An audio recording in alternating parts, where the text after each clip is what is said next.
टुनटुनी एक गरीब माँ बाप की बेटी थी। इसी तरह उसके माँ बाप ने उसकी शादी जंगल में रहने वाले बंटी नाम के कबूतर से कर दी थी। कुछ दिनों बाद टुनटुनी के ससुराल वालों से दहेज की डिमांड करने लगी। देख टुनटुनी, अब तू जाकर अपने मायके से कुछ पैसे लेकर आ ताकि मेरा बेटा कोई अच्छा बिजनेस कर सके। माँ जी, मेरे माँ बाप तो बहुत गरीब है, कहाँ से वो पैसे देंगे? मैं कुछ नहीं जानती। अगर तुझे इस घर में रहना है तो तू जाकर अपने मायके से पैसे लेकर आ।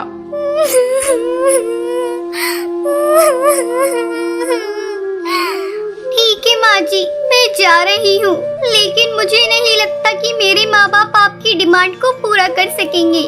अगर तू पैसे लेकर नहीं आएगी तो तू वहीं रह जाना, यहाँ आने की कोशिश भी मत करना। मेरा बेटा जवान है, मैं उसकी दूसरी शादी कर दूंगी।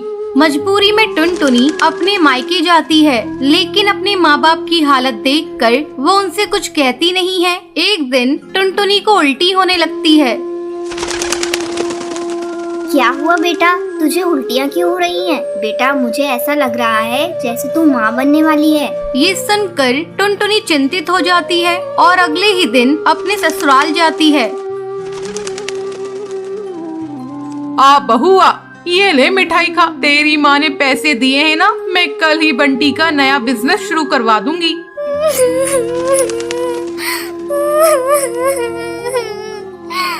माँ जी, मेरे माँ बाप ने मुझे कोई पैसे नहीं दिए हैं। उनकी हालत देखकर मैं तो उनसे पैसों की बात ही नहीं कर पाई।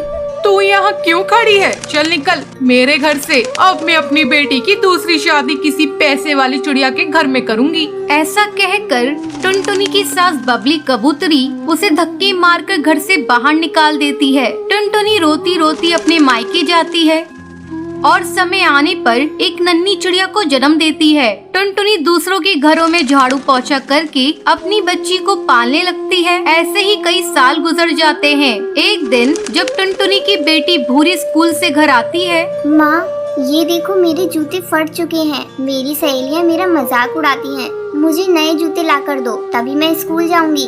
ठीक है बेटा, मैं ला दूंगी, लेकिन 1-2 दिन रुक जा। जैसे ही मुझे महीने के पैसे मिलेंगे मैं तुझे खरीद कर ला दूंगी। ठीक है माँ, मैं 2 दिनों तक इंतजार कर लूंगी। अगर तुमने मेरे नए जूते नहीं लाए तो फिर मैं स्कूल नहीं जाऊंगी।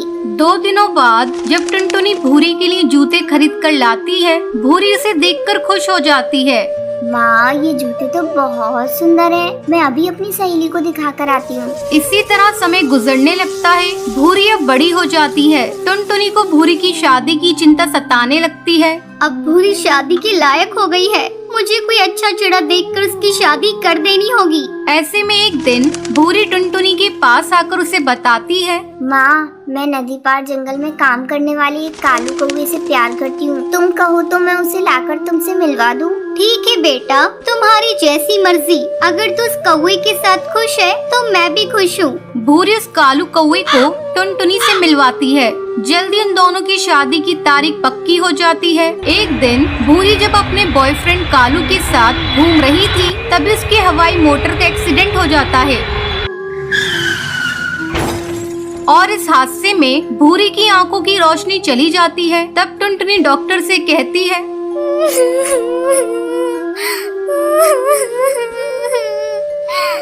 डॉक्टर, अब मेरी आंखें मेरी बेटी को लगा दीजिए। मैंने तो बहुत दुनिया देख ली, लेकिन मैं अपनी बेटी को अंधा होता हुआ नहीं देख सकती। टुनटुनी अपनी दोनों आंखें अपनी बेटी को दे देती है। कुछ दिनों बाद जब भूरी ठीक हो जाती है। माँ, तुमने मेरे लिए अपनी आंखों का बलिदान दे दिया। अब मैं तुम्हें अकेला रहने नहीं दूंगी। तुम्हें मैं अपने साथ अपने घर ले जाऊंगी। भूरी की शादी पूरी रीति रिवाज से हो जाती है और वो अपनी माँ को अपने ससुराल ले जाती है। फिर सभी खुशी खुशी रहने लगते हैं। एक जंगल में टुन्नू अपनी पत्नी टूनी और अपनी बेटी टुनटुनी से बहुत प्यार करता था।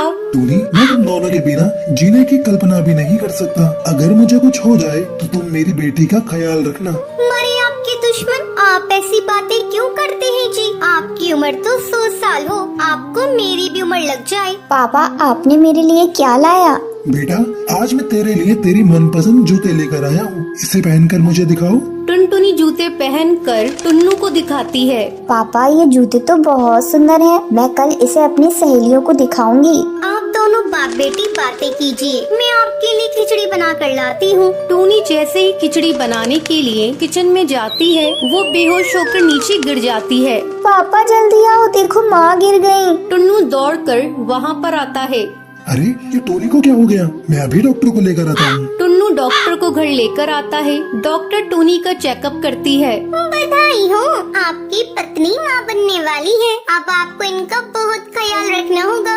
डॉक्टर के जाने के बाद टुनटुनी बेटा, अब तुम्हारा भाई आने वाला है। मेरे ऑफिस जाने के बाद तुझे ही तेरी माँ का ख्याल रखना है। ठीक है पापा, अब मैं माँ का ख्याल रखूंगी। उन्हें एक भी काम नहीं करने दूंगी। क्यों? मुझे क्या हुआ है? मैं काम क्यों नहीं करूंगी? माँ, डॉक्टर ने आपको आराम करने को कहा है। मैं कुछ नहीं जानती, मैं आपकी एक भी नहीं सुनूंगी। अब से घर का सारा काम मैं करूंगी। मैं अभी जाकर पापा के लिए खिचड़ी बना कर लाती हूँ। अच्छा मेरी माँ, जा और संभाल कर बनाना। टुनटुनी खिचड़ी बनाने जाती है। अरे क्या तोड़ दिया, जरा संभाल कर काम करो।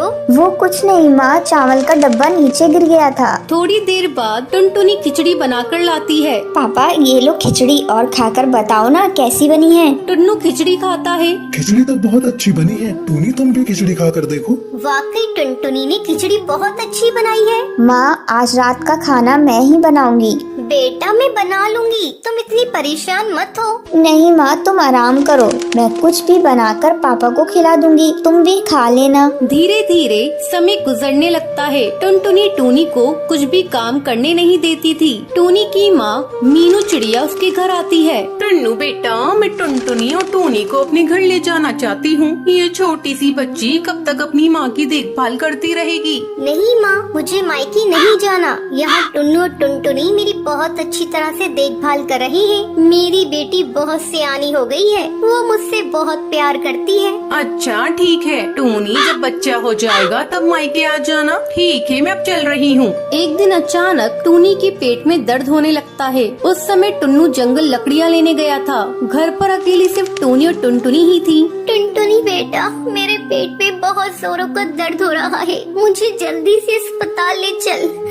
लगता है तेरे भाई के आने का समय हो गया है। माँ तुम मत रो, मैं अभी कुछ करती हूँ। बाहर कोई भी नहीं दिख रहा है, मैं किससे मदद मांगू? अब माँ को इस सब्जी के ठेले पर ही ले जाना पड़ेगा। किसी तरह टुनटुनी टोनी को लेकर अस्पताल पहुँचती है और फिर टुन्नू को फोन करके अस्पताल बुलाती है। टोनी एक बच्चे को जन्म देती है। पापा ये देखो, मेरा भाई कितना सुंदर है। अब मैं मेरे भाई के साथ दिन भर खेलूंगी। टुनटुनी आ बेटा मेरे पास, तू मेरी सबसे प्यारी बेटी है। ये सब कुछ तेरे ही कारण संभव हुआ है। टुनटुनी टोनी के गले लग जाती है और सब खुशी खुशी घर आ जाते हैं। चिड़ा कड़कनाथ सेठ के यहाँ काम करता था। अचानक एक दिन उसका सेठ कुछ पक्षियों को अपने ऑफिस से निकाल देता है। उन कुछ पक्षियों में टुन्नू का भी नाम था। सेठ, आप इस तरह हम पक्षियों को काम से नहीं निकाल सकते। हम लोग आपकी ईंट से ईंट बजा देंगे। जाओ, तुम्हें जो करना है करके देख लो। ये कंपनी मेरी है, मैं किसको रखूंगा किसको निकालूंगा ये मेरी अपनी चॉइस है। और तुम्हें एक बात बता दूं, आजकल मेरी ऑफिस घाटे में चल रही है। मैं इतने सारे कर्मचारियों का खर्चा उठा नहीं सकता। अब आप लोग यहाँ से जा सकते हैं। टुन्नू वापस अपने घर आ जाता है। धीरे धीरे 6 महीने गुजर जाते हैं। अभी तक टुन्नू को कोई दूसरी नौकरी नहीं मिली थी। घर में पैसों की तंगी हो जाती है। इसी बीच टुनटुनी का स्कूल से नाम कट जाता है। 6 महीनों से उसकी स्कूल की फीस जमा नहीं हुई थी। एक दिन तो हद ही हो गई। अरे जल्दी जल्दी निकलो मेरे घर से, मुझे तुम लोगों को इस घर में नहीं रखना। 6 महीने से तुम लोगों ने इस घर का एक किराया नहीं दिया है। अब जल्दी से पैसे मेरे हाथ में रखो, नहीं तो मेरे घर से अभी निकल जाओ। अरे ओ रिक्की, जल्दी से इनका सामान निकाल के घर से बाहर फेंक दे। रिक्की घर का सामान बाहर फेंकने लगता है। भुल्ला भैया, ये तुम ठीक नहीं कर रहे हो। पहले कभी मैंने आपका पैसा रोका है? इस समय मेरे पति की नौकरी छूट गई है, इसलिए मैं पैसा देने में देर कर गई। रिक्की जल्दी से घर पे ताला लगा। भुल्ला टोनी की एक नहीं सुनता है और घर पर ताला लगा के वहाँ से चला जाता है। टोनी की नौकरानी उन्हें बेबस और लाचार देखकर उन पर तरस खाकर उन्हें अपने घर में ले जाती है। मालकिन, आज से मेरे गरीब खाने को अपने घर समझिए। यही पास के एक घर में मैं झाड़ू पोंछा करती हूँ, वो काम आप कर लीजिए, आपको कुछ पैसे मिल जाएंगे तो राहत होगी। हाँ रे, तू ठीक कह रही है। अब वो पहले वाले दिन तो रही नहीं मेरे। मैं कहीं काम कर लूंगी तो बच्चों की देखभाल करूंगी, तब तक टुन्नू जी भी कोई काम ढूंढ लेंगे। एक दिन जब टूनी झाड़ू पोछा कर रही थी तो वो देखती है कि मकान मालकिन की लड़की एक आवारा लड़के के साथ बात कर रही है। उस समय मकान मालकिन भी घर पर नहीं थी। अरे ओ टूनी, मेरे दोस्त के लिए चाय नाश्ता लेकर आना तो। अभी लाई बेबी जी। जब वो लड़का चला जाता है, बेबी जी, आप जानती हैं ये लड़का बहुत आवारा है, आप इससे मत मिला जुला कीजिए।